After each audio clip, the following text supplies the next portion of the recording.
So guys, oh. Ito na yung nahimay ko kanina nung ikat ko yung video, gawa ng medyo maistorbo ay ikinat ko yung video. Ayan. Ito guys yung damoy na sinasabi. Ayan. Ito guys yung kanyang bahay, yung pinakabahay. Sa amin guys ay ito'y bakayan. Ito'y matatagpuan guys ay sa gubat. At ang mga kinakain nito guys ay mga dahon laang ng mga punong kahoy. Ayan. Kaya ito'y nasisigurado po natin na talagang ito po'y safe po tayo dito. Ito po yung pinasanayan kong pagkain dati doon sa bukid namin nung mga bata pa kami. Gawa ng doon po ay sa sobrang hirap po ng buhay namin ay nasanay po kami na kumain ng palaging kailangan libre. Kailangan pong mabusog kami ng libre. Nagaling lang po sa gubat, ganun. Kaya nasanay po ako sa ganitong pagkain, guys. Ayan. Pero promise, guys, sobrang sarap po nito. Yan, ililinisin ko pa, guys, yung mga ano na yan. Lilinisin ko pa yun. Alisin ko lang tong mga kinain. May ngipin ito. Gaganon mo lang, oh. Yan. Oh. Ito yung pinakangipin niya. Matigas. Yan. Ay, medyo baby pa to. Oh. Baby pa. Ayan. Tapos guys, yung iba talaga, yung mga ganare, yung ganare, ito, dati, kinukuha nila ito. Diba ito yung kinain niya? Ito yung kinain niya. Ito ay mayroong pinakang ito. Yan. Ginaganon lang yan dati nung papa ko dati noong nabubuhay pa siya. Tapos, lilinisin lang niya. Igaganon lang niya. Para bagang parang bituka ng baboy. Ililihis lang niya pag ganun. Tapos, lalagyan niya ng suka at bawang, paminta. Tapos, kunting asin. Kinilaw na ang tawag dun. Yun. Masarap. Di ko lang ngayon magawa guys. Gawa ng kunti naman. Hindi naman masyadong madami to. Bigay lang to sa amin. At kung bibilhin mo to guys, ay ang isa nito guys, ang pagkakaalam ko is 5 pesos ang isa. Ngayon.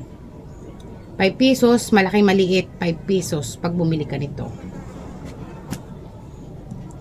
Tapos ito guys, ito. Ito yung pinakang favorite ko dito, itong party na to, ito. Itong part na to talaga, ang pinakang masarap dito, itong part na to. Tapos ito medyo makunat, medyo pero pag naman pinalambot mo talaga siya, talagang sinagaan mo siya ng pagpalambot, nalambot naman siya. Pero ito, guys, maraming bumibili nito dati. Itong bahay lang niya. Maraming bumibili nito dati, gawa ng ito ay ginagawa nilang koleksyon, ginagawa nila ito ng design. May kulay dyan, kukulay nilang ibang kulay, kukulay nila ng ibang kulay. Tapos, ididikit nila sa kanilang mga bahay. Ididikit nila ito. Sobrang ganda. Pero hindi ko pa naman alam kung ano yung benepisyo nito guys. Talaga, totally, hindi ko pa alam kung ano yung benepisyo nito sa ating kalusugan. Pero marami pong nagsasabi na talagang ito po ay maganda sa ating kalusugan. Gawa ng ito po ay hindi po ito nakaka-high blood. Pero, hindi ko po sinabi na kung ano po yung magandang benepisyo nito.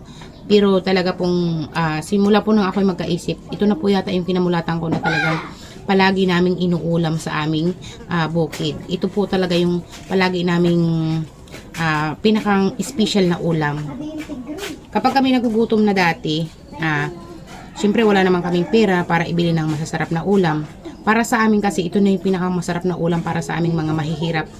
Ito na yung pinakang special sa amin. Gawa ng dati ang mga ulam namin, mga gulay. Pero para sa amin, nandito na yung lahat eh. Meron na kaming karning parang karni na siya. Parang yun na yung nararamdaman namin na okay na kami dito. Ayos na kami dito sa ganitong klaseng pagkain. Ayan. Dahil ito yung tinatawag na taba. Ayan, taba yan. Yan yung taba. Pero hindi ko siya gusto. Hindi siya gusto ng bibig ko. Pero yung iba favorite talaga nila ito. Tatlong klase naman yan eh. May sa amin tatlong klase, may bikuyo ang tawag namin, yung mahaba yung puwit. may duli-duli. Yun ay yung nasa dulo ng kahoy. At ito naman po ay yung damoy. Damoy naman po ito. Ito po ay nasa lupa. Pero meron din pong umakyat sa taas ng puno nito. Pero hindi kataasan. Pero kalimitan guys, ito yung nasa ilalim ng mga layak ng mga dahon. Doon mo siya matatagpuan sa mga ilalim ng batuhan. Doon mo siya makikita sa mga lugar kung saan malalamig. Ayan. Doon mo siya makikita guys. Konti na lang. Ayan. Ang taba nito guys, oh.